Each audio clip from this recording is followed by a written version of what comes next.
Welcome everyone to today's tutorial. I am here today to show you how you can join Creator Fund really fast on TikTok mobile. This tutorial will be step by step, so make sure you follow it carefully. Firstly, when we open TikTok social media platform, we will get For You page here. What we have to do next is go lower right corner with profile text, and we of course click that. We will get preview of our profile, but it really doesn't matter right now.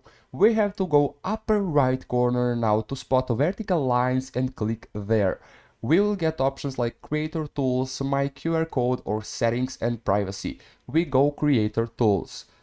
After we click there, you must be sure that analytics is turned on for you like it's turned on for me, and next we go to subscription.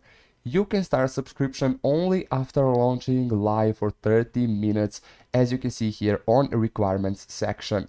After that, you can check video and live gifts, and that must be turned on for you. Also, if you don't have 1000 followers, you can't really do anything about joining Creator Fund or get any money from TikTok platform. So we came to an end of this tutorial. Thank you guys for watching. If you enjoyed it, make sure you leave a like and hit subscribe button for more.